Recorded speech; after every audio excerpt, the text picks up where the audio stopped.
안녕하세요. 정말 기가 막히고 코가 막힌 역대급으로 어이가 없는 제 인생 이야기를 들려드리려고 이렇게 사연을 보내게 되었습니다. 저는 다 큰 자식이 있는 아줌마입니다. 생활 형편이 넉넉하지 않았기에 자식들 정말 힘들게 키웠어요. 남편과 저 모두 직장 생활을 하고 있던 직장인이었습니다. 남편이 사업을 시작하기 전까지는 못 살지는 않았어요. 애들 옷도 자주 사 입히고 좋다고 하는 것들은 다 해줄 수 있을 정도였으니까요. 그런데 어느 날 갑자기 남편이 뭐에 홀렸는지 돌연 직장을 때려치고 사업을 하겠다는 겁니다. 투자자를 모아놓고 본인이 기가 막힌 사업 아이템이 있는데 그것만 성공시키면 떼부자가 될 수 있다면서요. 하지만 저는 남편을 믿지 않았어요. 남편은 행동보다 말이 앞서는 사람이고 솔직히 말하면 결혼하고 나서부터 그렇게 신뢰를 주는 남자는 아니었습니다. 돈도 잘 버는 것도 아니고 자식 생각만 하면 살기 빠듯한데 밖에만 나가면 뭐 있는 척하며 친구들에게 비싼 양주에 항상 1차, 2차, 3차 계산은 모두 본인이 하고 월급보다 남들한테 사주느라 나가는 돈이 더 많았다고 하면 믿으실 수 있겠나요? 정말 저희 남편은 그런 사람이었습니다.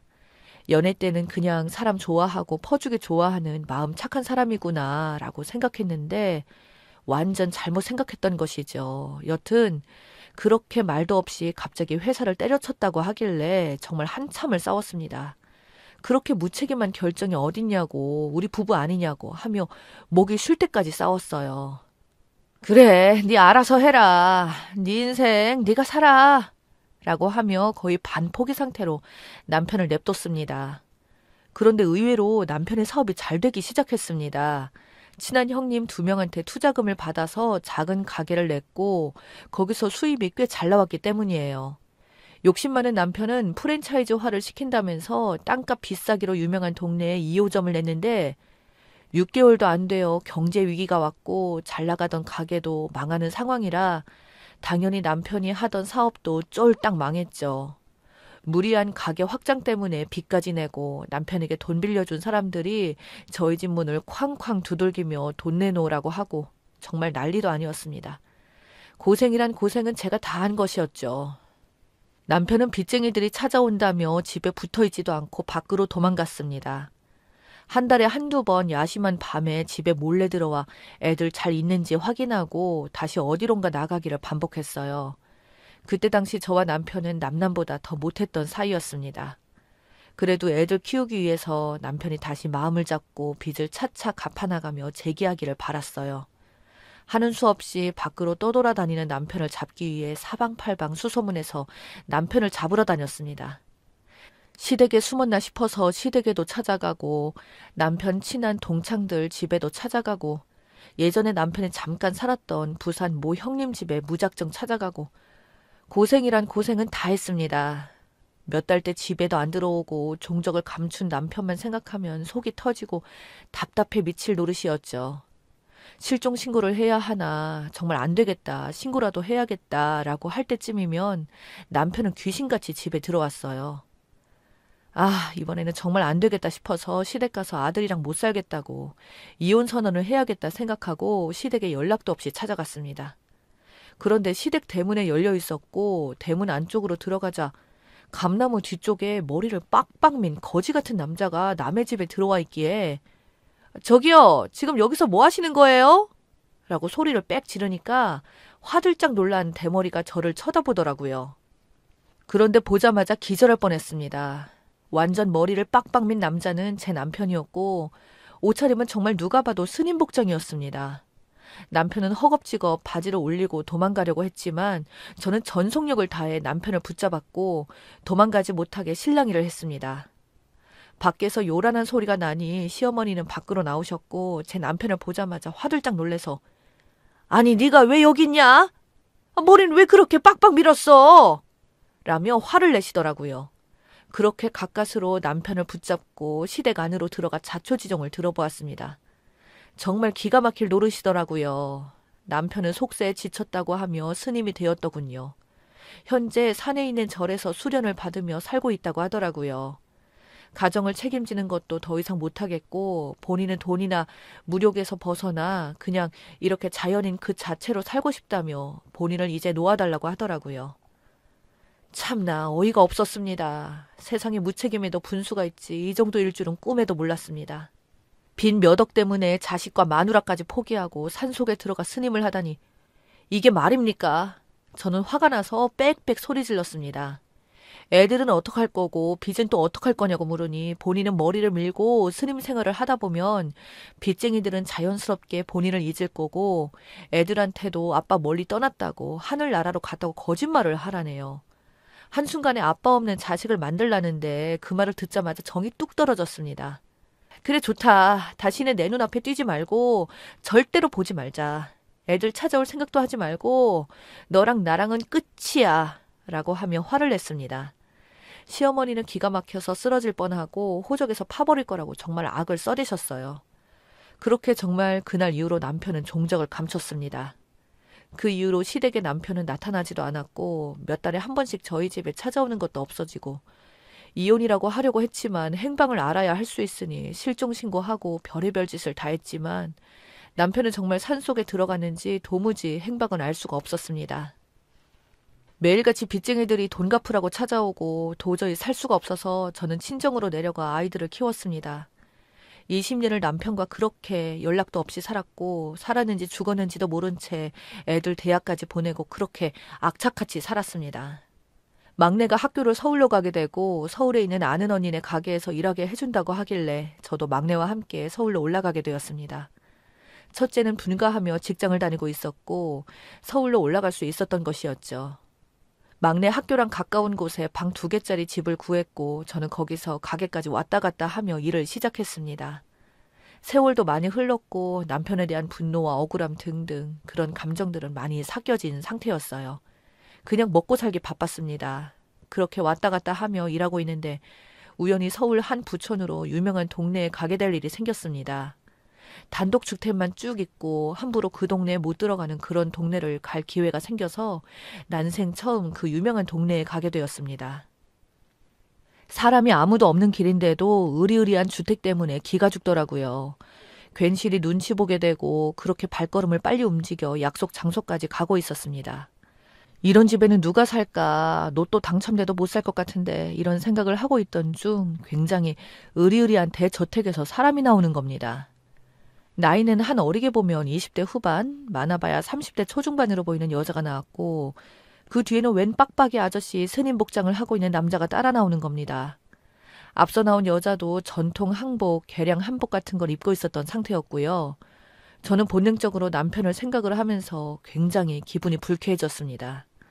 남편 때문에 그러면 안 되지만 스님처럼 보이는 사람만 보면 트라우마가 생겼거든요. 시댁 감나무 밑에서 남편을 본 그 장면이 떠올랐습니다.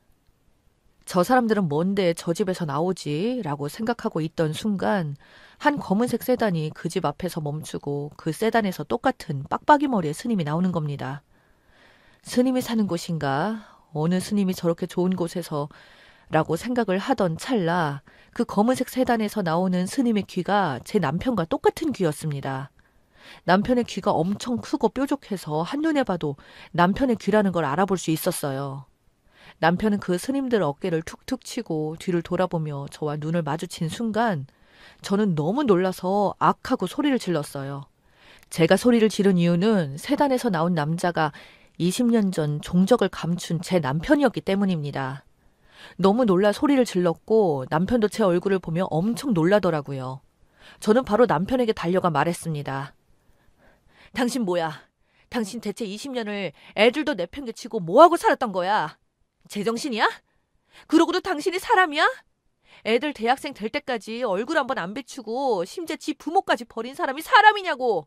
라고 말하니 남편은 누구세요? 누구신데 소란이세요? 라고 하며 절 모른 척 하더라고요. 이미 표정에서는 제가 누군지 다 안다는 게 다 드러났는데 으리으리한 저택에서 나온 남자와 여자 2명은 절 붙잡고 어디서 하늘 같은 우리 대스님한테 큰 소리야! 라고 하며 저를 막 밀치고 제지하고 난리가 났습니다. 남편은 저를 모른 채 하고 그 으리으리한 대저택으로 들어가려고 하길래 저는 정말 목이 터져라 소리를 지르며 사람 살려요! 누가 경찰에 신고 좀 해주세요! 20년 전 사라진 내 남편이 날 모른 척하네! 저 사람 잡아! 라고 소리를 지르고 그 대문을 온몸으로 막았습니다. 손이 붙잡혀 신고할 수 없는 저 대신 누군가 다행히 경찰에 신고를 해주었고 경찰이 왔습니다. 저는 경찰에게 말했어요. 수십 년 전 실종 신고한 남편을 찾았다. 내 핸드폰에 있던 사진들을 확인해 봐라. 여기에 애들 사진도 있고 20년 전에 남편이랑 찍은 사진도 있다. 귀를 봐라. 이런 모양의 귀는 대한민국의 내 남편 딱 하나뿐이다. 목 뒤에 톡 튀어나온 점도 똑같다고 막 소리를 질렀습니다. 결국 남편이 진정하라고 하며 본인의 정체를 인정했고 동네에서 소란 피우는 걸 막기 위해 저와 함께 경찰서를 향했습니다. 저는 남편에게 도대체 왜 우리 가족을 버리고 스님이 된 거냐. 정말 스님이 됐으면 모르겠는데 당신 독실한 크리스찬 아니냐. 이게 말이 되는 상황이냐. 그리고 스님이 무슨 부자 동네 사냐고 따졌습니다. 알고 보니 남편은 현재 횡령 비슷한 혐의로 고발을 당한 상태였고 남편이 스님이 된 이유는 돈 때문이었습니다. 엄청나게 큰 절에서 남편은 스님 행사를 하며 그 큰 절에 들어오는 돈을 빼돌렸고 그 절 사람들 몇 명과 협동으로 작전을 짜 수십 년간 거의 수십억 원에 이르는 돈을 가졌다고 합니다. 그 돈으로 본인과 함께 범죄를 저지른 스님들과 함께 서울에 있는 으리으리한 대저택을 샀던 것이고 그 사실을 알게 된 일부 사람들이 남편을 고발한 상태였다고 합니다. 그럼에도 불구하고 남편을 따른 신도들, 그런 사람들이 끊임없이 남편에게 물질적인 도움을 주었고 그렇게 고발을 당했음에도 불구하고 남편은 고급 세단에 아주 좋은 주택에서 떵떵거리며 살고 있었던 것이었죠. 저는 참을 수 없는 분노가 치솟았습니다.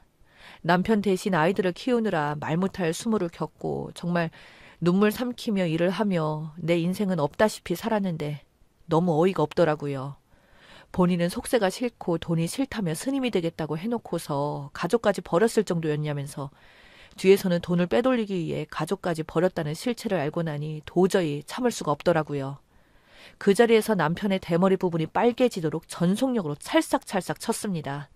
경찰분들이 잘 말리고 남편은 면목이 없어서 그런지 고개를 푹 숙이더라고요. 남편은 미안하다고 금전적으로 도움을 지금이라도 주겠다고 했지만 지나간 세월을 누가 보상해 주나요?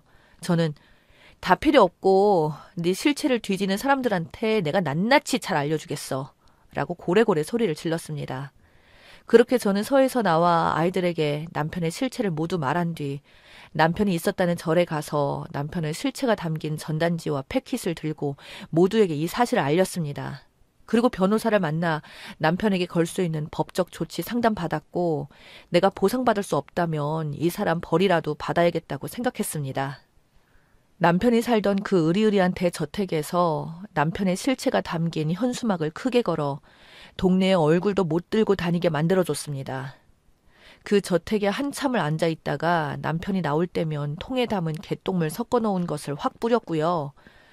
그렇게 계속 남편을 괴롭히다 보니 남편은 그 저택에 더 이상 못 살겠다고 판단한 건지 다른 곳으로 몸을 피한 것 같더라고요. 저는 남편이 스님인 척 사기치고 그걸 또 당해서 돈을 뜯긴 사람들을 수소문해 고소장을 집어넣었고 남편은 결국 지금 구속수사를 받고 있습니다.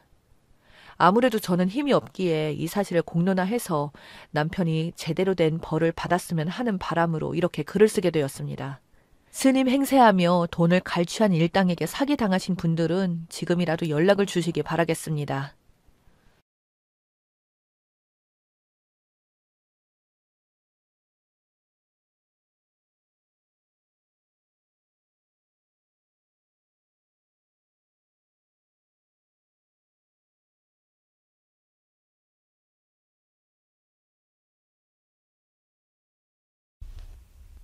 안녕하세요. 저는 올해 56살의 여성입니다. 제가 20대 시절에 남편을 만나서 결혼했어요. 남편은 가난했지만 꿈이 많은 사업을 하고 싶어하는 남자였죠. 그러나 제대로 된 교육도 못 받았고 항상 생각으로만 돈을 버는 이야기를 했었고 냉정하게 현실성이 없는 이야기들이 대부분이었어요. 그런 남편을 저는 잘 다독여서 살아갔지만 남편의 사업병은 끊이질 않았고 결국 저의 만류에도 불구하고 사업에 손을 대기 시작했었습니다. 처음에는 간덩이가 그래도 작았는지 먹는 장사부터 시작해서 2년도 채 못 가서 그동안 아껴서 모은 돈을 다 까먹고 얼마 못 가서 대출을 받아 사업을 하더군요. 그러는 동안 저는 남편의 빚을 갚느라 식당부터 팥주부까지 정말 안 해본 일이 없을 정도였습니다. 남편은 항상 저에게 호강을 꼭 시켜주겠다는 말을 했지만 돌아오는 건 빚더미뿐이었고 그런 와중에도 첫째 딸과 둘째 아들도 낳게 되었죠. 생활은 더욱더 힘들었으나 남편은 항상 사업한다고 밖을 나가서 생활비도 땡전 한 푼 가져다 주지 않았어요.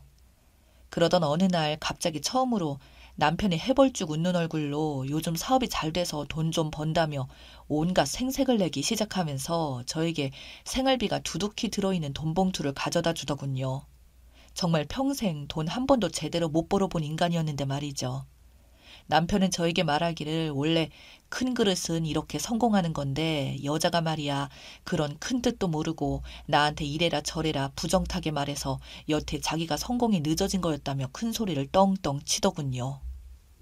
그렇게 덕분에 한 몇 년 동안은 정말 돈 걱정 안 하고 살긴 살았습니다. 그러나 그만큼 남편의 기고만장함은 하늘을 치솟았고 한 번은 어디 식당에 가족끼리 외식을 가도 종업원들한테 반말 틱틱 내뱉으며 큰소리치며 갑질을 해서 진짜 부끄러울 때가 한두 번이 아니었어요. 그러면서 돈 좀 벌었다고 외제차도 사고 아이들한테 기분 좋다고 그 당시에 진짜 엄청난 돈이던 큰 용돈을 기분 내킬 때면 주기도 했습니다. 거기다가 돈을 좀 버니 유흥과 술은 두말하면 잔소리 정도로 달고 살았어요.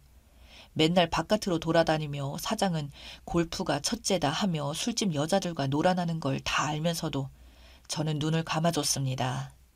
생활비도 못 구해오고 사람 구실을 못하던 때보다 그래도 지금은 돈으로나마 아이들한테 지원도 해주고 집에는 적어도 사람 좋은 아빠 노릇은 했었으니까요. 제가 그 당시 남편에게 바랐던 단 한 가지는 사랑을 포기했더라도 아이들한테만큼이라도 쓸모있는 아빠로 살길 바랬던 것 그거 하나뿐이었네요.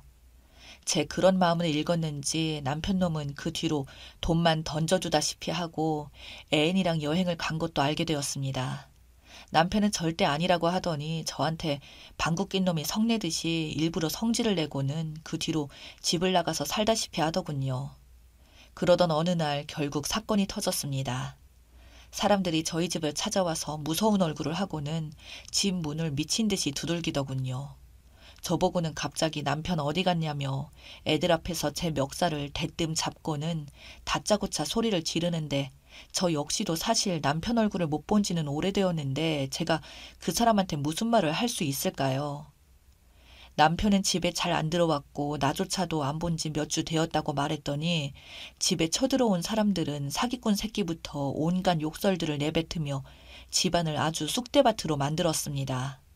그리고는 집안에 돈 되는 것들을 들고 가겠다며 이것저것 들고 가려고 하길래 저는 경찰을 당장 불러서 겨우 쫓아냈네요. 저는 바로 남편에게 다급히 전화를 해봤으나 남편의 전화는 꺼져 있었고 그날 이후로 남편은 23년간 없는 사람이 되었습니다. 남편은 세상에 이미 사기죄로 수배가 되어 있었어요. 남편이 사기를 친 수법은 알고 보니 수많은 사람들에게 대금을 안 주고 물건을 떼서 카드값 마냥 매달 돌려막기를 하며 돈을 빼돌린 것이었습니다. 제가 얼핏 들은 빼돌린 금액만 해도 너무나도 저에게는 천문학적인 금액이었고 그 돈으로 남편은 항상 성공한 사업가 행세를 하며 사람들에게도 자신이 이렇게 잘 나가는 사람이니까 결제대금을 20%씩만 주면서 물건을 납품받는 것입니다. 이미 거래업체에서 물건 자체를 너무 많이 받았던지라 거래업체에서도 한 번에 빼려고 해도 뺄 수가 없었고 남편은 그걸 노리고 악용하여 엄청난 물량을 받아내며 결제되면 10% 아니 20%씩 결제해주며 물건을 또 받아서 원가보다도 싸게 넘겼다고 하더군요. 나중에는 그런 업체가 한두 군데가 아니게 되었고 끝까지 자신은 아주 잘 나가는 사업가라고 포장을 하니 끝내 수많은 업체들이 연루돼버린 엄청난 규모의 사기 사건이었습니다. 그 이후 남편이 사라진 기간 동안 정말 매일같이 빚쟁이들이 찾아와서 저희 집을 뒤지고 다녔고 저희 보고는 남편을 어디다 숨겼냐며 자식까지 다 버리고 그 남편이라는 인간 도대체 어디 갔냐며 소리를 지르길래 저희야말로 그때는 미칠 지경이었죠. 심지어 저희 집뿐만 아니라 아이들 학교까지도 찾아가서 난동을 피우는 바람에 아이들은 학교에서 망한 부잣집 자식들이라고 왕따를 당하고 어쩔 수 없이 저는 살고 있는 아파트에서 빠져나와 허름한 단칸방으로 도망가듯 이사를 가게 되었고 나중에는 경찰 조사까지도 받게 되었습니다. 그 이후 경찰에서는 수배를 내려도 남편을 아직까지도 잡히질 않았고 결국 시간은 수년이나 흘러 지나자 남편은 실종 신고까지 되어 사망 처리가 되었습니다. 저희는 개인 회생 신청까지 하고 겨우 돈 벌어서 먹고는 살았지만 그 과정 또한 말하자면 피눈물 나는 과정이었죠. 저희 애들이 성인이 될 때까지 간간히 찾아와 협박하던 빚쟁이들, 법적인 책임 때문에 맨날 법원에 불려다니고 직장에서는 눈치 보여서 오래 다니지도 못하고 겨우겨우 시댁과 친정의 도움으로 살아나기 시작했습니다. 시댁에서도 남편과는 연락이 안 되다 보니 아들이 혹시 돈 들고 도망갔다가 어떻게 사고라도 당한 것 같다는 추측으로 말씀을 하시더군요. 처음에 저는 오히려 시댁 쪽이 자기 아들이라고 보호해주기 위해서 혹시 숨겨주신 건가 생각도 잠시 해봤지만 그것도 절대 아니었습니다. 손자, 손녀가 저희밖에 없었고 핏줄이라고 매번 명절만 되면 제가 바쁘니 시부모님이 직접 오셔서 애들 밥도 챙겨주시고 저의 돈벌이가 그리 좋지 못하다 보니 생활비도 가끔 지원해 주셨는데 진짜 저희 부모님보다도 더욱 저를 잘 챙겨주셨습니다.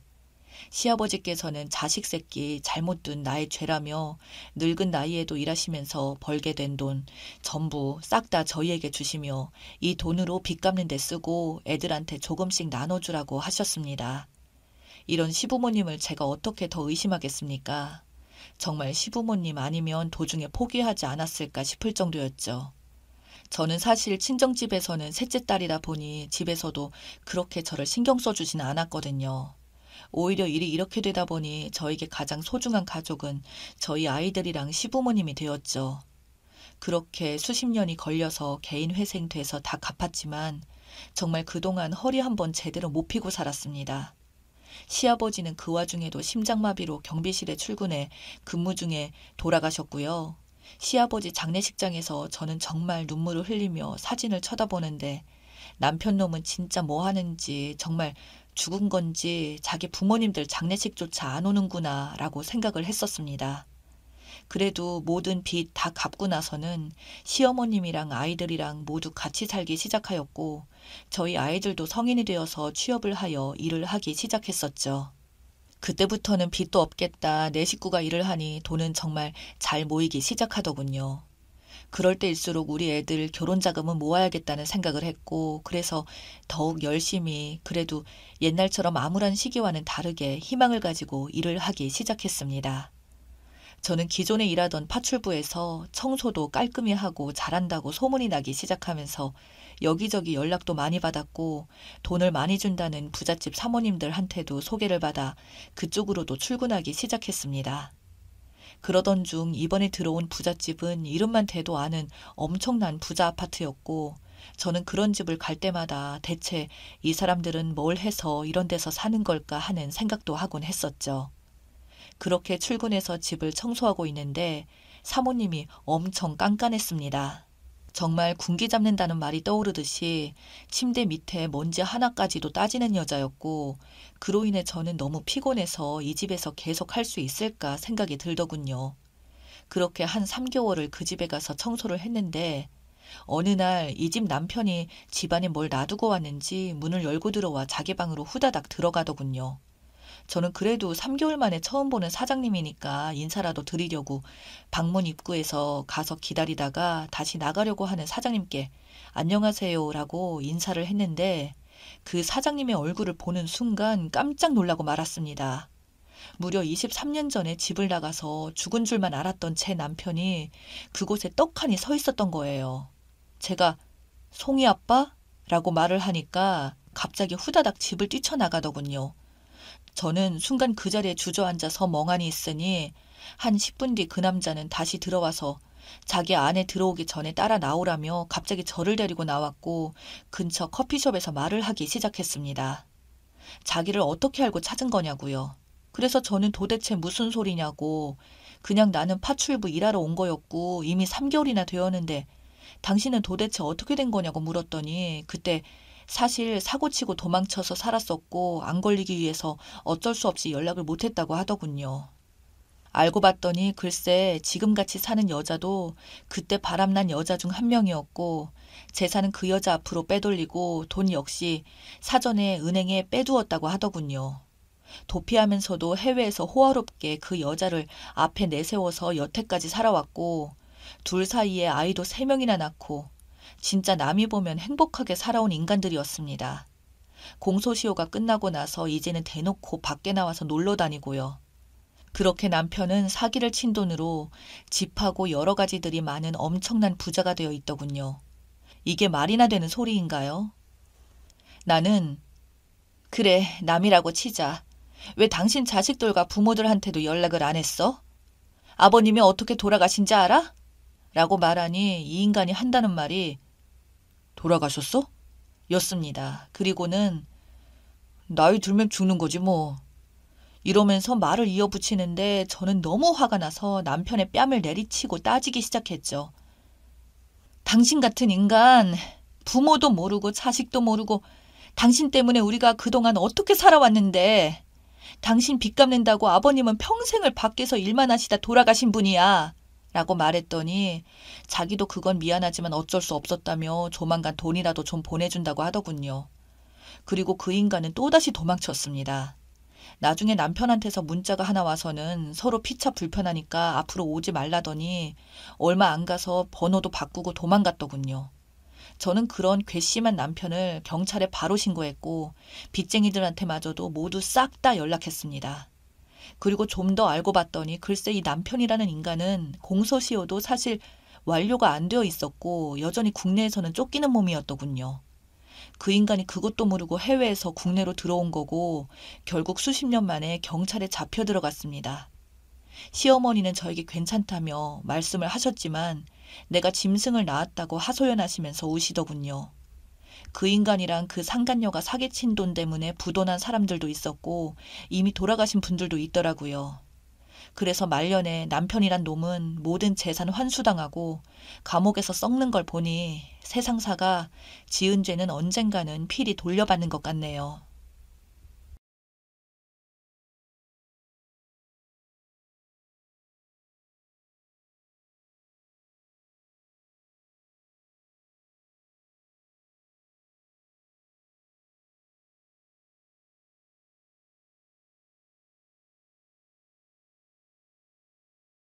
안녕하세요. 저는 결혼 6개월 차에 접어든 신혼부부입니다. 남편과는 연애 2년 끝에 결혼을 했습니다. 제가 한 살 많은 연상연하 커플이고요. 다름 아닌 남편 사촌 동생 때문에 정말 어디 가서 말도 못하고 정말 미치겠습니다. 남편이랑 같이 읽으면서 댓글 하나하나 꼼꼼히 확인해 보려고 올리는 것이니 읽어보시고 정말 제가 이상한 건지 아니면 그 신우가 이상한 것인지 얘기 좀 해주세요. 내용이 길 수도 있지만 정말 그만큼 오래 참았고 할 말이 많이 있습니다. 신랑에게는 사촌 여동생이 있습니다. 네, 물론 여동생 없는 남자 없겠지만요. 사촌 여동생은 신랑보다 4살이 어린 23살이고 남편 고모님의 막내딸이자 시댁에서도 막내입니다. 그 사촌 여동생 때문에 진짜 노이로제가 걸릴 것 같습니다. 지금부터 천천히 모든 일을 써볼게요. 한번 읽어보시고 냉정하게 말씀들 좀 해주세요. 신랑은 연애 시절부터 정말 자기가 진짜 예뻐하는 여동생이 하나 있다고 아가일 때부터 자기만 졸졸 따르던 녀석인데 어느새 훌쩍 커서 숙녀가 다 됐다면서 저에게 소개를 해주고 싶어 했습니다. 속으로는 아니 뭐 사촌 여동생까지 저리 챙기지? 참 우애가 깊구나 하면서 겉으로는 그래 한번 보자 밥 사준다고 나가라고 하라고 흔쾌히 응했습니다. 근데 이 여동생 처음 만남부터 참 어이가 없더군요. 일전에 신랑과 제가 연애할 적에 제가 신랑 SNS를 싹 바꾼 적이 있었습니다. 사진이나 프로필 문구요. 근데 이 여동생도 SNS에 똑같이 바꾸어 놓은 겁니다. 사진, 프로필 문구. 제 애칭이 여우인 걸 알고는 자기 글에 여우? 여우? 여우 좋아하시네. 여우 껍데기를 확 벗겨서 코트를 만들어 버릴까다 라고 써 놓았더라고요. 신랑이 나중에 그거 알고 바로 사과하라고 혼내서 울며 겨자 먹기로 여동생이 사과를 했습니다. 그리고 결혼하기 전에 몇 번 같이 만났는데 만날 때마다 저의 인사 씹고 제 말 무시하고 사람을 개 보듯 닭 보듯 하다가 헤어질 때 되면 신랑한테 찰싹 붙어서는 저랑 뻔히 집에 갈 거 알면서 자기 영화 보고 싶다는 둥 노래방 가고 싶다는 둥 선수 쳐서 신랑을 빼돌리려고 하더라고요.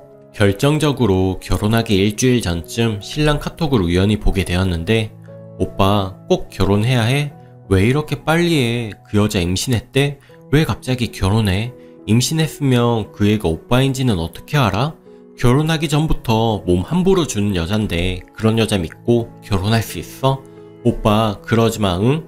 오빠 결혼하지마 안 하면 안 돼? 라는 메시지가 있더라고요. 그 메시지 보는 순간 너무 화가 나서 부들부들 온몸이 떨려왔고 신랑 역시 그 글을 보자마자 저 있는 데서 여동생한테 전화를 걸어 거의 욕설에 가까운 말로 여동생에게 뭐 하는 짓이냐고 따졌습니다. 그리고 그따위 말할 거면 자기한테 연락하지 말라고 전화를 끊었고 저한테 원래 저런 애가 아니라며 신경 쓰지 말라고 엄청나게 안절부절 못해 하더라고요. 그때부터 슬슬 의심이 시작됐습니다. 결혼하고 얼마 안 돼서 신랑과 분위기 좀 잡아보려고 포도주를 준비해서 둘만의 시간을 보내고 있었습니다. 오랜만에 서로 눈 마주치고 분위기 잡고 있는데 그 여동생 술 먹고 왔습니다. 밤 11시에요. 차가 끊겼다면서 재워달라고 왔습니다. 온 걸 내보낼 수는 없어서 자고 가라고 방 한 칸 내줬는데 술을 더 먹겠답니다. 막무가내로 술을 더 달라고 합니다.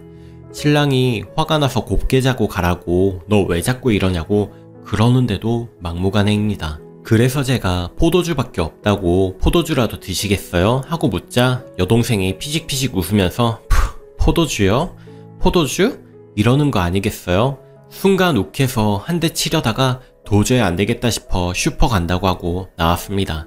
그리고 찬바람 좀 쐬고 소주 사서 들어가니까 엉엉 우는 소리가 들리더라고요.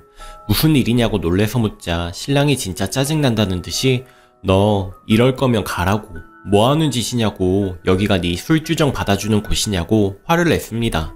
그러자 여동생 오빠는 배신자야. 오빠는 그러면 안 돼. 오빠는 나쁜 놈이야 라고 했고 그 말에 의아해진 제가 지금 무슨 소리 하냐고 하자 신랑이 고모 오라고 한다면서 여동생을 뿌리치고 방으로 들어갔습니다. 그래서 저도 따라 들어갔고요.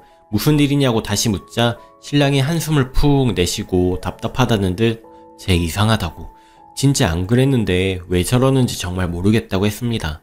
그래서 제가 도대체 둘이 나 모르게 무슨 짓을 했길래 동생 입에서 나쁜 놈 소리까지 나오느냐고 따졌습니다. 제 말에 신랑은 자기도 미치겠다고 진짜 모르겠다고 하더군요. 결국 고모님이 오셔서 여동생을 데려가셨습니다.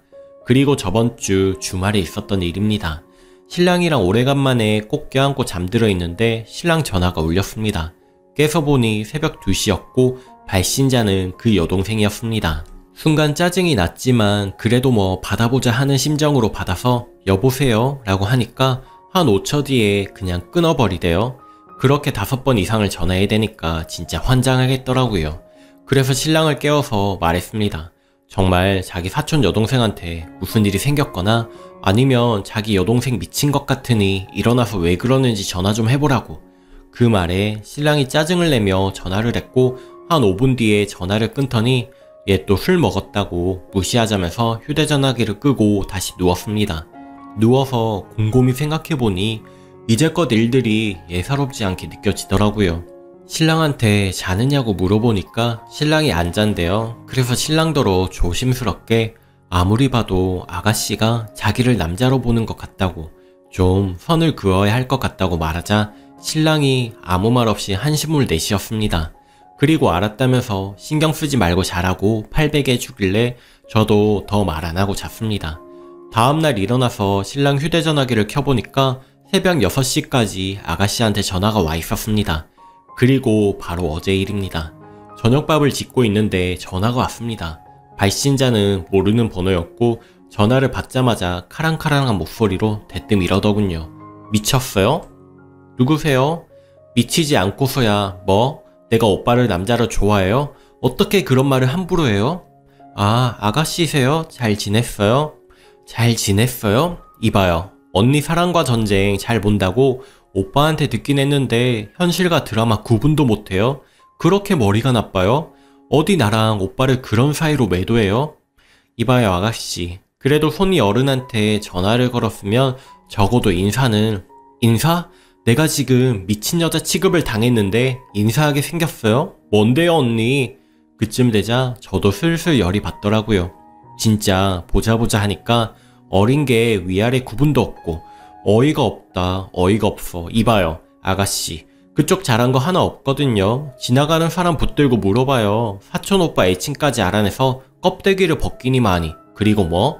과거가 어쩌고 저쩌요? 생각이 있는 사람이면 결혼한 오빠 집에 술 먹고 불쑥 찾아오고 새벽 6시까지 술 먹고 전화하고 그래놓고 미친 여자 취급받는 게 억울해요? 언니 나타나기 전에는 제가 오빠랑 모든 걸 같이 했거든요. 술도 먹고 영화도 보고 밥도 먹고. 근데 언니 만나더니 우리 오빠가 얼마나 변했는지 알아요?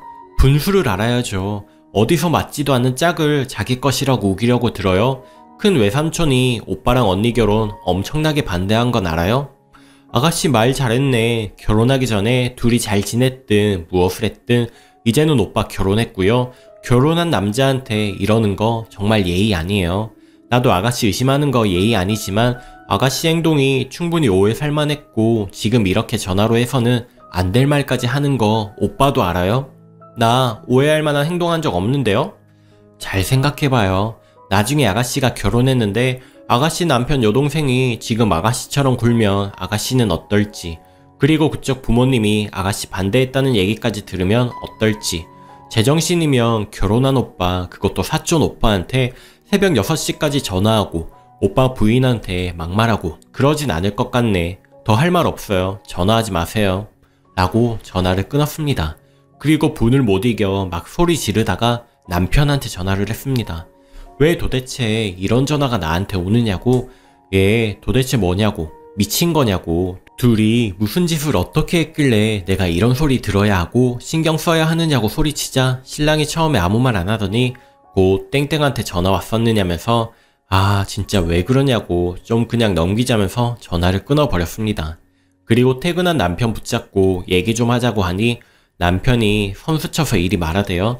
제가 과민 반응하는 거라고, 쟤 그저 오빠 없이 자라 내가 자기 친오빠나 다름없었는데 갑자기 내가 결혼해버리니 어색하고 서운해서 그러는 거라고 좀 이해하라고. 그래서 제가 서운하고 어색하며 오빠랑 결혼할 여자 수건 취급하고 미친 여자 취급해도 되느냐고 따지면서 울자 신랑이 당황한 듯 아, 좀 그러지 말자 이러더니 나가버리대요. 그리고는 아직 이렇다 저렇다 말도 없이 눈도 마주치지 않고 있습니다. 저 여동생이 오해하게끔 한 일은 저게 끝이 아닙니다. 대충 큰일 몇 가지만 써둔 건데요.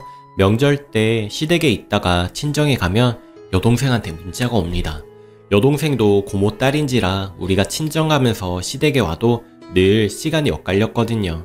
문자로 오빠 어디 갔어? 나왔는데 빨리 와 보고 싶어 이렇게 보내고 신랑이 이리이리해서 친정 왔다고 하면 친정? 친정을 왜 간대? 진짜 웃겨. 며느리 주제에 어떻게 감히 친정을 가? 정말 아니다. 라고 답변을 보내주대요. 그럼 고모님은 어떻게 친정으로 오셨지? 심지어 여동생 친구들은 우리 신랑이 여동생 남자친구인 줄 아는 사람도 몇 있더라고요. 남편은 사이가 아주 좋아서 가끔 오해를 사는 것 뿐이니 신경 쓰지 말라고 그냥 무시하라고 하는데 제가 무시할 일인가요 이게? 어머님 아버님도 그냥 신랑이랑 그 아가씨랑 아기 때부터 너무 친했다고 아가씨가 질투하는 거라고 웃어 넘기라는데 이건 질투 수준이 넘은 것 같습니다. 신랑도 처음엔 화도 내고 욕도 하고 무시도 했는데 아가씨 또한 신랑의 그런 반응을 전혀 무시한 채 행동하니 신랑도 슬슬 지겨운가 봅니다. 정말 이건 무슨 경우인지 모르겠습니다. 꼭 어디를 갈 때도 차 앞 좌석에 자기가 타려고 하고 거긴 내 자리라고, 넥타이도 내가 고쳐준 거 자기가 다시 고쳐주려고 하고 머리도 꼭 드라이어기로 자기가 말려주려고 하고 대체 이게 뭔지 모르겠습니다. 신랑도 환장하겠대요. 그래서 그냥 무시하자고 해요. 그러더니 이젠 제가 과민 반응이랍니다. 이제는 저한테 화를 냅니다. 제가 과민 반응 보이는 걸까요? 아니면 아가씨의 행동에 문제가 있긴 한 건가요? 현명한님들 이걸 어찌하면 좋을지 말씀 좀 해주세요. 후기입니다. 신랑에게 글 다 보여줬고요. 댓글도 하나하나 꼼꼼히 소리내서 읽어줬습니다. 신랑 처음엔 쌍욕까지 하면서 댓글 달아주신 분들 글에 화를 좀 내다가 제가 화낼 일 아니고 정상적인 사람이면 이렇게 생각하는 거 당연한 거라고 어디 화를 내느냐고 대려 따지니까 신랑이 알았다고 주말에 고모님, 고모부님 다 모셔놓고 말씀을 드린답니다. 그리고 어머님, 아버님한테도 말해서 아가씨가 연락 안 할 때까지 시댁 집안 행사에 참석 안 하겠다고 말한다고 하네요. 그리고 자기는 정말 억울하다고 합니다. 어렸을 때부터 가까운 데 살아서 거의 매일 붙어 있었고 학창시절에 아가씨 사춘기 때 마음 못 잡고 방황하는 거 오빠 된 마음으로 몇 번 불러서 혼도 내고 타이르기도 하고 그때 신경을 좀 많이 써준 게 다인데 도대체가 왜 그러는지 모르겠답니다. 그러면서 하는 말이 죽을 때까지 비밀로 하려고 한 건데 실은 아가씨가 신랑한테 고백을 했대요. 오빠가 사촌 오빠가 아니었으면 좋겠다고 외국 나가서 같이 살면 안 되냐고. 그게 결혼 며칠 앞두고 한 말이라 신랑은 그냥 동생이 형제간의 우애를 남녀간의 애정으로 착각하는 것 같아 잘 타일러서 돌려보냈다고 합니다. 그 말에 제가 펄쩍 뛰면서 거 보라고 제정신 아니지 않냐고 손뼉도 맞아야 친다는데 아가씨 혼자 그런 마음 먹고 고백까지 한다는 게 말이 되냐고 화를 냈습니다. 신랑은 제가 하는 말 다 끝까지 듣더니 동생에게 바로 제가 보는 앞에서 전화를 했습니다. 앞으로 연락도 하지 말고 더는 마주치는 일 없이 그냥 다른 집 사촌들처럼 지내자면서 너 때문에 내 아내 스트레스 받는 거 더는 못 보겠고 더러운 오해받는 것도 더는 못하겠다고 주말에 고모한테 다 말할 거니까 이제 너 나한테 연락도 하지 말고 좋아해도 욕먹지 않는 그런 남자 만나라고. 나는 단 한순간도 너 여자로 본 적 없고 너한테 희망을 준 적도 없다고. 나한테는 우리 부인뿐이고 그게 정상이고 넌 미쳤다고 그렇게 말하고 끊었습니다.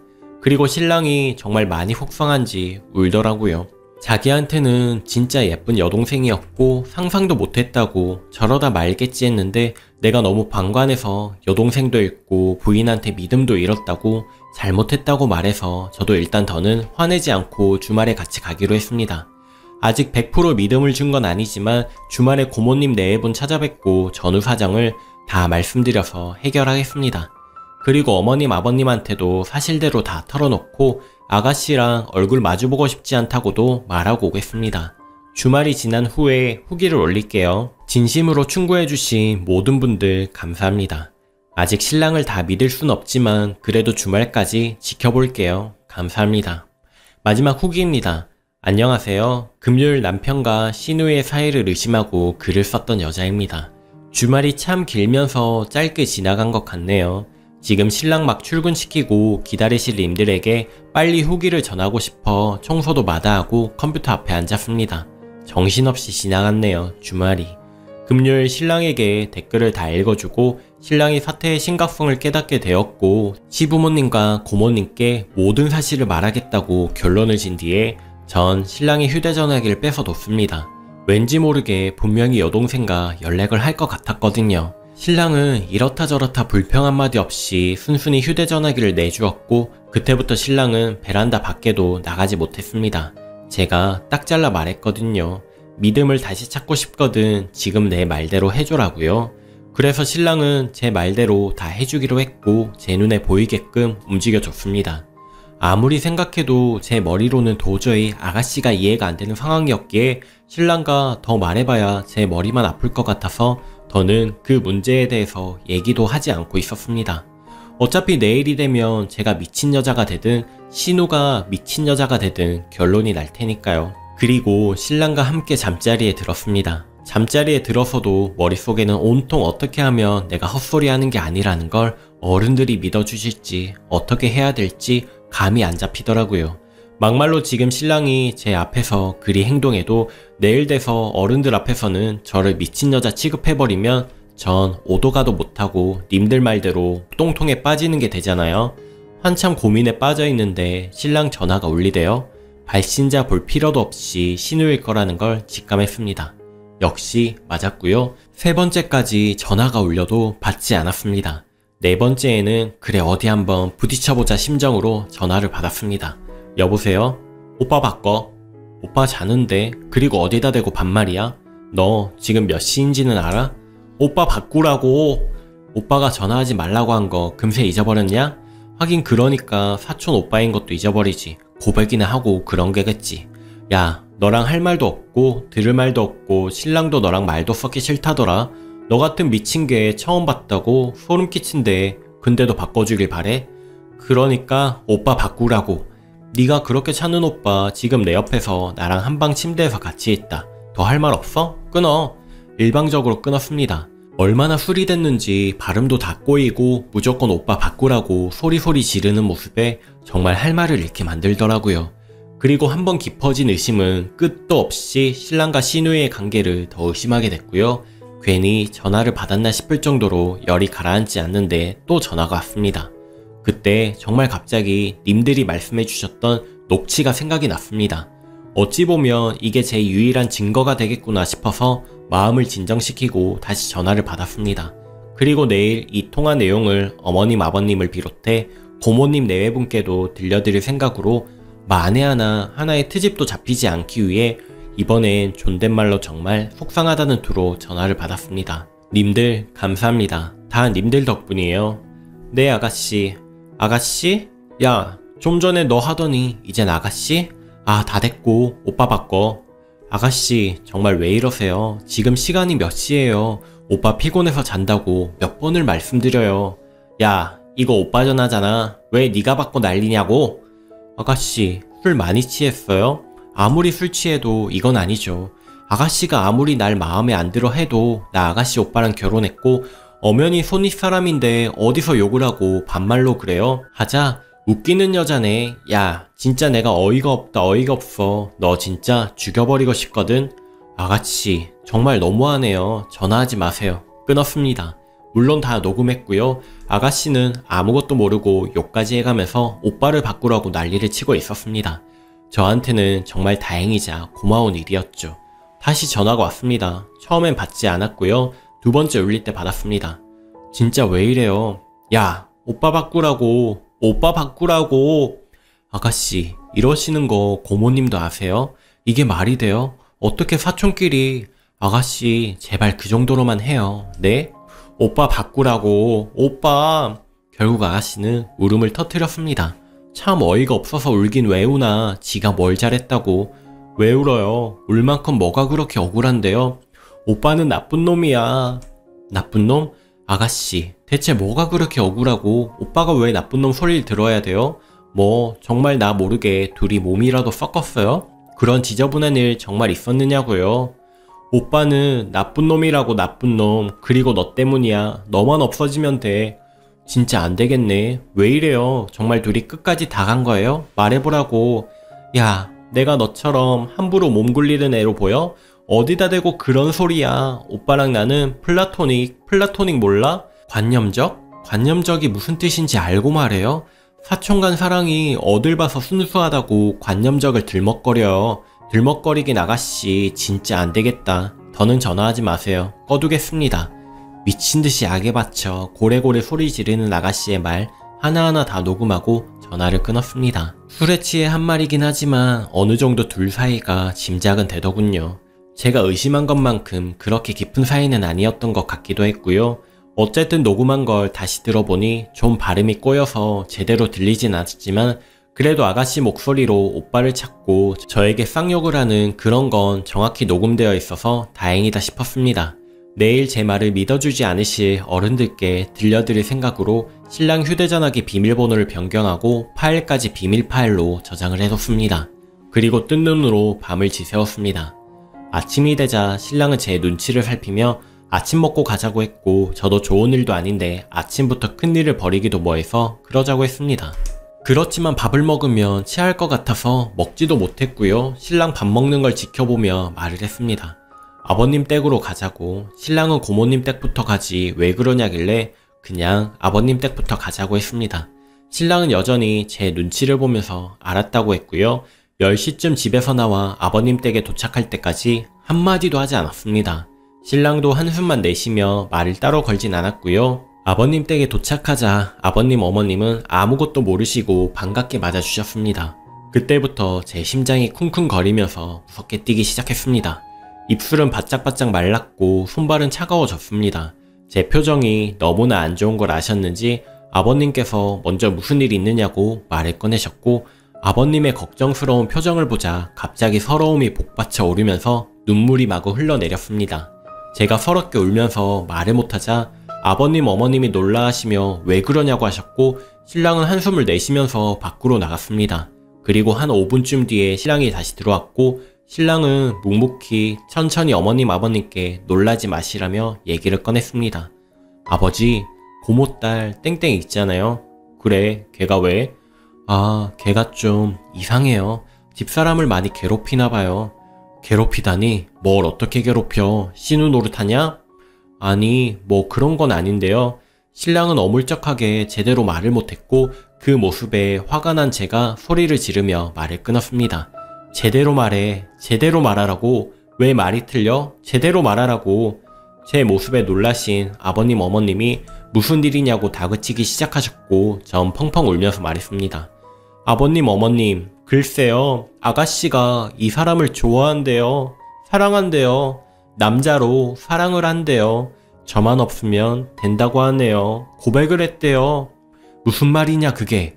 결혼 전부터 그렇게 이상하게 행동하더니 결혼하고 나서도 술 먹고 밤늦게 찾아와서 신랑더러 나쁜 놈이라고 울고불고, 술 먹고 새벽 6시까지 전화해서 뭔 할 말이 그리 많은지 울고불고 난리치고 저보고 미친 여자래요. 아버님, 제가 그동안 얼마나 참고 버텼는지 아세요? 아버님, 어머님은 순간 당황하신 표정으로 그게 진짜냐고 신랑에게 되물으셨고, 신랑은 기어 들어가는 목소리로 네라고 대답을 했습니다. 그러자 아버님께서는 말도 안 되는 소리라며 되려 저한테 어디 가서 그런 소리 절대 하지 말라고, 집안 망신도 이런 망신이 없다고 큰 소리를 치시기 시작하셨습니다. 그런 걸 각오 안 한 건 아니었지만 막상 아버님이 그렇게 나오시자 정말 서운하더라고요. 거기에 어머님마저 그 애랑 우리 애가 남다르게 친했다고 몇 번을 얘기하느냐고, 너 정말 이렇게밖에 못 받아들이냐고, 그릇이 그렇게 작아서 친척 동생마저 질투하면 제가 바깥 생활을 어떻게 하느냐고, 여직원이랑 조금만 친해도 이렇게 대바람부터 달려와서 울고불고 난리칠 거냐고 호통을 치셨고요. 신랑은 한숨만 푹푹 내쉬며 이 사람 말이 맞아요 라고 말했지만, 아버님 어머님은 신랑 말은 들리지도 않으시는 듯 저한테 언성을 높이시고 바닥까지 손으로 내리치시면서 저한테 화를 내셨습니다. 그래서 제가 어제 새벽에 녹음한 걸 들려드리겠다고, 새벽에 전화 온 거 제가 녹음해놨고 이거 들으시고 다시 말씀하시라고 아버님 어머님 너무 서운하다고 울면서 휴대전화기를 내밀었습니다. 그러자 아버님은 들어볼 필요도 없다고 자리에서 일어나셨고, 어머님은 정말 한심하다는 표정으로 절 보셨습니다. 그래서 제가 제 말이 틀리면 저 이 자리에서 소박 맞고 쫓겨나도 더는 말 안 하겠다, 한 번만 들어보시라고 애원했고, 그 모습에 어머님이 못 이기는 척 조골하면서 휴대전화기를 받아가셨습니다. 그래서 녹음한 거 비번 풀고 들려드렸고, 신랑은 그런 게 있는 줄은 꿈에도 몰랐는지 어머님 옆에서 같이 들으려고 하더라고요. 녹음한 걸 들으시던 어머님의 표정이 점점 심상치 않게 변하시는 게 눈에 보였습니다. 속으로는 그 모습에 속이 시원하다고 해야 되나요? 아무튼 속으로는 안도 그런 걸 느끼면서도 표현 안 하고 눈물만 흘리고 있었습니다. 녹음한 걸 다 들으신 어머님은 입을 다물지 못하셨고, 아버님에게 휴대전화기를 들고 가셔서 녹음한 걸 들어보라고 하셨습니다. 아버님은 됐다고 그만 못하냐고 하셨지만, 어머님이 아가 말이 바르다고 어쩜 좋으냐고 하시자 아버님도 녹음한 걸 들어보시대요. 그리고 한참 동안 조용했습니다.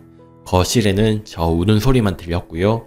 한 30여 분이 지나고 아버님이 다시 오시더니 고개를 못 드시고 저한테 미안하다고, 말도 안 되는 소리라서 네가 어디가 잘못된 줄 알았다고 미안하다고 하셨습니다. 그리고 어머님은 아버님이 입을 여시자 신랑을 마구 때리시기 시작하셨고요. 이게 도대체 무슨 일이냐고, 말도 안 되는 일이라고, 어떻게 된 거냐고 신랑을 붙잡고 흔드시고 때리시고, 창피해서 동네 사람들 얼굴을 어찌 보느냐고 난리가 나셨습니다.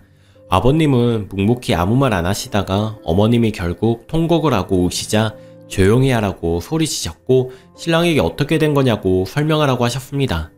신랑은 그때까지도 아무 말 하지 않고 있다가 아버님 말씀에 금요일 밤 저에게 말한 그대로 천천히 설명했고요. 아버님은 신랑 말 틈틈이 화가 올라오시는지 숨을 들이키셨다가 내쉬기를 반복하셨습니다. 그리고 신랑의 말이 끝나자 아버님은 어머님께 고모님 내외분을 오시라고 하라 했고 우리가 와있단 말은 하지 말고 아가씨도 데리고 오라고 그냥 얼굴이나 보고 밥이나 먹게 오라고 하라고 하셨습니다. 어머님은 아버님 말씀대로 고모님께 전화를 드렸고 아무것도 모르는 고모님은 40여 분이 지난 뒤에 도착을 하셨습니다. 그 40분이 저에겐 정말 영원히 멈춰버린 시간 같았습니다. 아무것도 모르시는 고모님과 고모부님의 밝은 목소리가 들려왔고 뒤이어 꿈에서도 듣기 싫은 마주치기도 싫었던 아가씨의 목소리도 들려왔습니다. 아버님은 저에게 방에 들어가 있으라고 하셨고 제가 싫다고 하자 아버님께서도 조금 있다가 부를 테니 일단 넌 들어가 있으라고 다시 한번 말씀하셔서 못 이기는 척 방으로 왔습니다. 잠시 후 분위기 왜 그러냐고 호호거리시던 고모님과 신랑을 발견하고는 좋다고 오빠거리는 아가씨의 목소리가 들렸고 저는 억장이 무너지는 기분을 느꼈습니다. 왠지 방 안에서 이대로 혼자 미친 여자가 되어 쫓겨날 것 같았거든요. 그때 아버님의 고함이 들려왔고 왜 그러냐며 맞받아치시는 고모님의 목소리도 들렸습니다. 아버님은 신랑에게 내 입으로 네가 얘기하라고 소리치셨고 고모님은 도대체 무슨 일이냐고 사람 불러다 놓고 뭐 하는 거냐고 따지셨습니다. 그러자 어머님께서 저더러 나오라고 하셨고요. 제가 나가자 고모님은 너 있으면서 왜 나와보지도 않았느냐, 어른이 왔으면 아는 척을 해야지, 도대체 이게 무슨 일이냐고 저한테 화살을 돌리셨고 전 고모님 오셨냐며 인사를 하고는 아가씨를 쏘아봤습니다. 안절부절 못하고 눈치를 볼 줄 알았는데 거참 당당하게 거실에서 서서 저를 째려보고 있더라고요. 그리고는 갑자기 저한테 달려들어 제 팔을 붙잡고 나가자며 여기서 이렇게 아니라 우리 나가서 이야기하자고 제 팔을 잡아당겼습니다. 그 모습에 신랑이 일어나 아가씨를 밀쳐내며 뭐하는 짓이냐고 소리를 질렀고 내동댕이 처진 아가씨를 보고 고모님과 고모부님이 놀라서 신랑한테 뭐하는 거냐고 소리를 치셨습니다. 집안은 서로 소리치고 전 울고 정신이 하나도 없었습니다. 고모님은 신랑에게 너 지금 뭐하는 거냐고 왜 애를 밀치냐고 따지셨고 신랑은 대답하기도 싫다는 듯 고개를 돌려버렸습니다. 그리고 아가씨는 신랑에게 밀쳐져서 충격을 받았는지 갑자기 울음을 터뜨리대요. 그러자 아버님이 호통을 치셨습니다. 다 조용히 하고 앉으라고.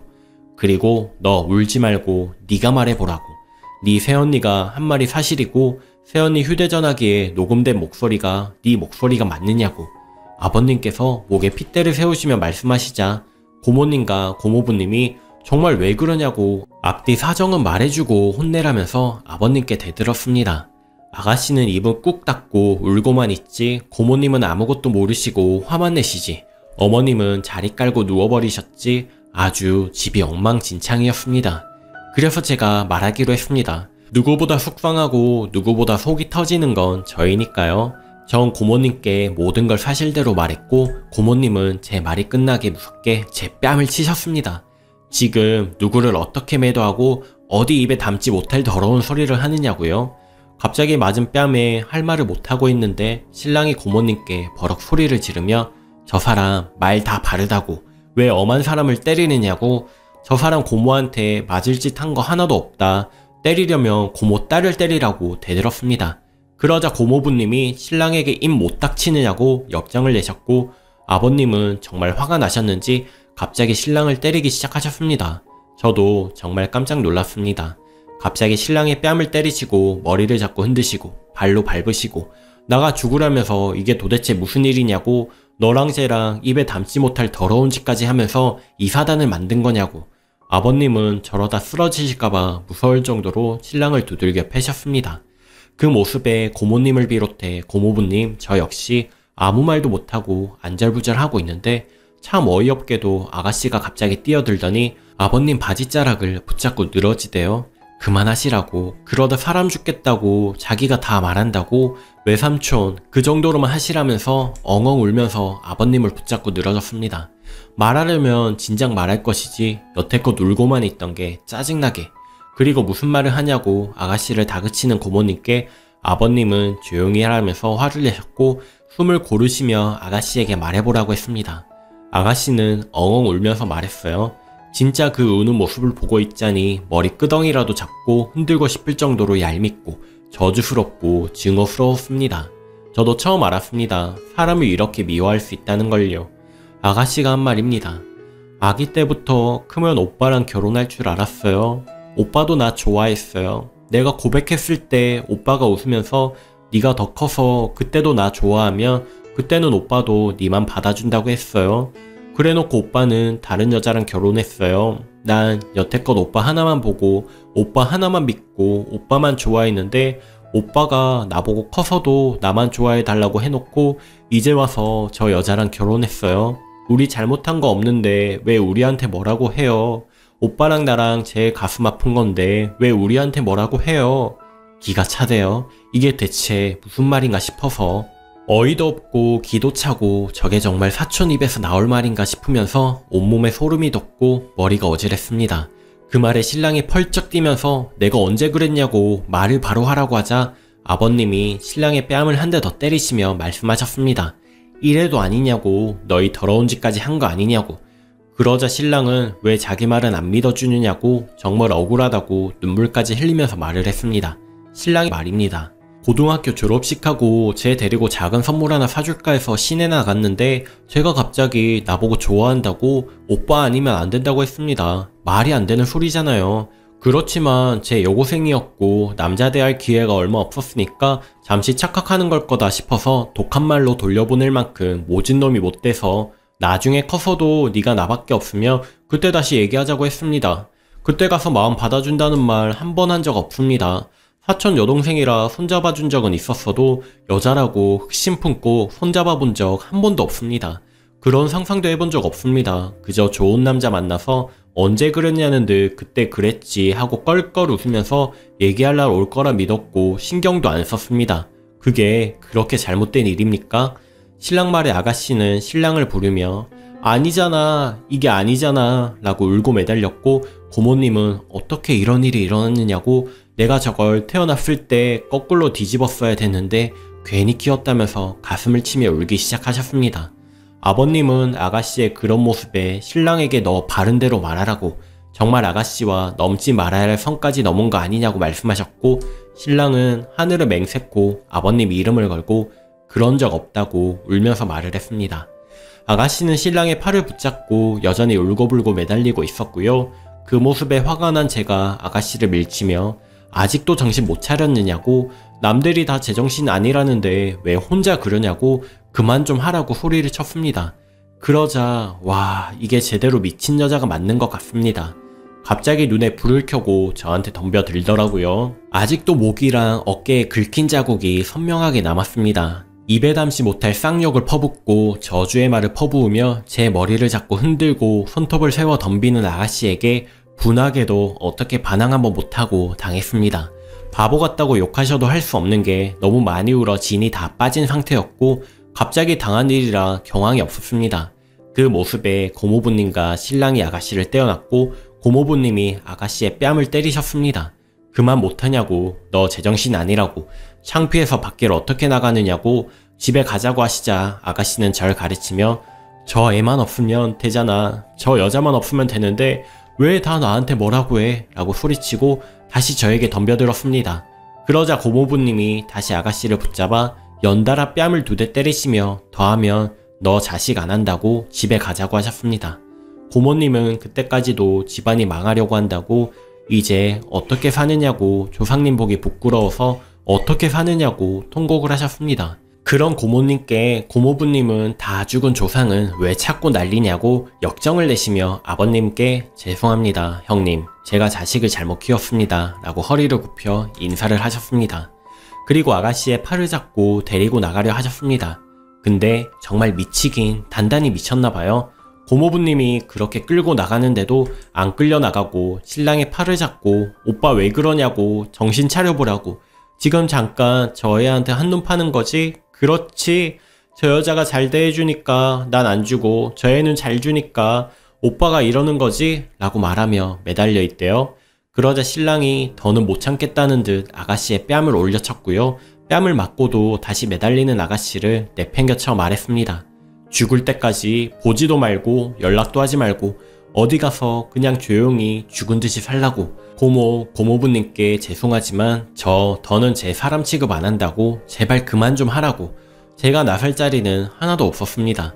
알아서 아가씨가 말했고 아버님, 고모부님이 모두 아가씨에게 미친 여자라고 소리를 해주셨고 신랑이 때려줬고 아가씨는 신랑의 말에 충격을 받은 듯 멍하니 서 있었고 신랑은 절 데리고 방으로 들어갔습니다. 그리고 거실에서 고모의 통곡 소리와 아버님의 한숨 소리, 고모부님의 낮은 목소리, 마지막으로 아가씨의 절규 소리까지 들려왔습니다. 방에 들어와 신랑을 보니 아버님께 아까 맞은 자리가 뻘겋게 부어올랐고 입술도 터져 있더라고요. 그 모습에 갑자기 멈췄던 눈물이 다시 올라왔습니다. 사람이 조금이라도 못됐었다면, 모질었었다면 이런 일까지 없었을 건데 욕하셔도 어쩔 수 없지만 아직은 제가 신랑을 많이 사랑하나 봅니다. 신랑은 저에게 미안하다며 무릎을 꿇었고 무릎 꿇은 상태로 울었습니다. 그래서 저도 같이 울었습니다. 이제라도 바로 잡으려고 해줘서 고맙다고 울었습니다. 신랑은 아가씨에게 맞은 제 뺨과 긁힌 자국을 만지면서 너무너무 미안하다고 계속 울었고 저도 신랑이 맞아서 터진 입술과 부어오른 뺨을 만지면서 울지 말라고 울었습니다. 그리고 집으로 왔습니다. 고모님은 가시는 순간까지 저에게 사과를 안 하셨고요. 집에 와서도 신랑과 별다른 말은 하지 않았습니다. 아까 방에서 같이 안고 울고 있던 게 거짓말처럼 어색하게 말도 안 하고 눈빛도 마주치지 않고 그렇게 조용조용 토요일 저녁을 보냈습니다. 그리고 오랜만에 푹 자고 일어났습니다. 일어나 보니 12시가 다 된 시간이었고 신랑은 옆에서 같이 누워 있더라고요. 굉장히 어색하대요. 늦은 아침 겸 점심을 먹고 신랑과 커피 한잔 하는데 아버님께 넘어오라는 전화가 왔습니다. 가고 싶진 않았지만 그래도 제가 벌인 일이고 제 몫까지 화를 내주신 아버님이었고 어제 그냥 온 것도 마음에 걸려 넘어가기로 했습니다.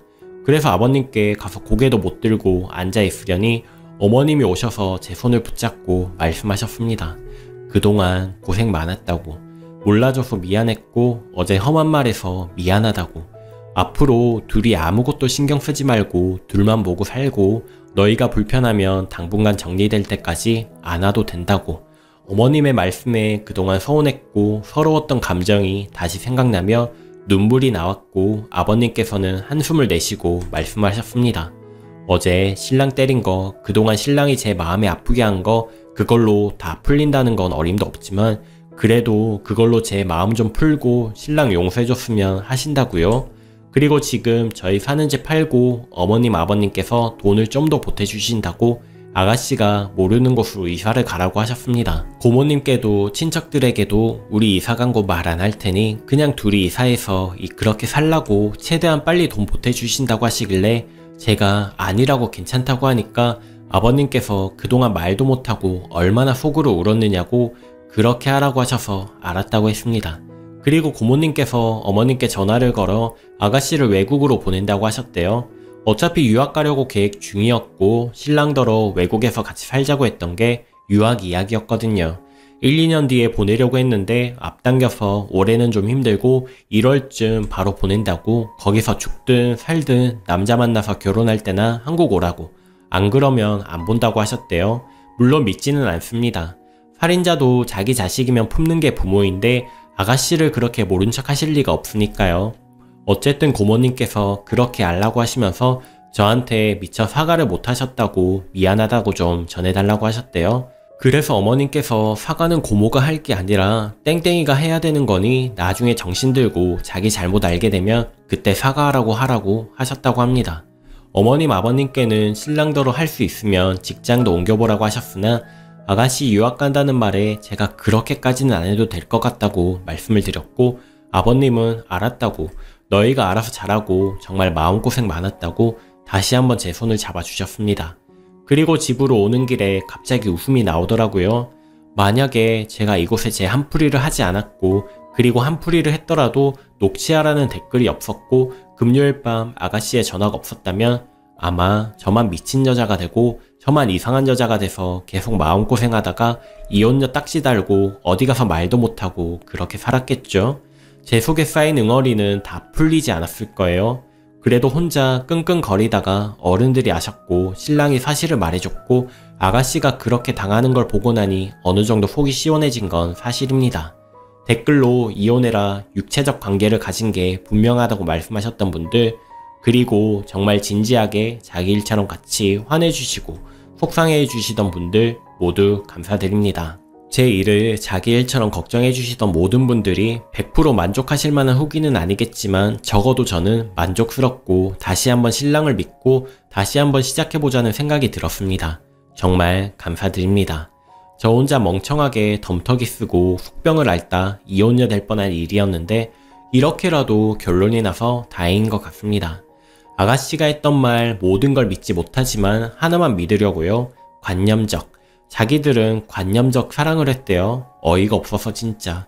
앞으로 살면서 어떤 큰일을 겪어도 그쯤이야 하고 넘길 수 있을 것 같습니다. 정말 다들 감사드립니다. 앞으로 잘 살게요. 오늘도 낭만캐스터를 시청해주셔서 감사합니다. 저는 더 재미있는 사연으로 매일 저녁 8시 30분에 찾아올게요. 오늘도 행복한 하루 보내세요. 감사합니다.